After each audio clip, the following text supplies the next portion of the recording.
જોઈ શકો છો પ્રેક્ટિકલ બુકમાં બતાવ્યા પ્રમાણે આ પ્રકારે આપણે એડીટીએનું ડાયલ્યુટ સોલ્યુશન બનાવીએ છીએ, સ્ટાન્ડર્ડ સોલ્યુશન, જેને આપણે પ્રાઇમરી સ્ટાન્ડર્ડ તરીકે ઓળખીએ છીએ. એવા એડીટીએનું ક્રમશઃ સ્ટાન્ડર્ડ સોલ્યુશન કેવી રીતે બનાવવું, રાઈટ. ત્યાર પછી પ્રોસિજર આપણે પ્રેક્ટિકલ કર્યો એ મુજબ અહીંયા પ્રોસિજર લખેલી છે. આ પ્રેક્ટિકલ બુકમાં વાંચી અને તૈયાર કરી શકો છો. હવે ઓબ્ઝર્વેશનમાં એક નજર કરીએ તો બ્યુરેટમાં આ જે સ્ટાન્ડર્ડ બનાવ્યો છે એ એડીટીએનું દ્રાવણ સૌથી પહેલાં બ્યુરેટ ડિસ્ટિલ વોટરથી સાફ કરી દેવાની.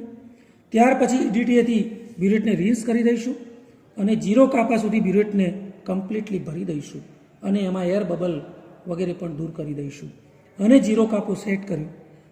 ત્યાર પછી પીપેટ વડે આપણે 10 ml MgCl2 અથવા CaCl2, આજે આપણે કેલ્શિયમ ક્લોરાઇડનું દ્રાવણ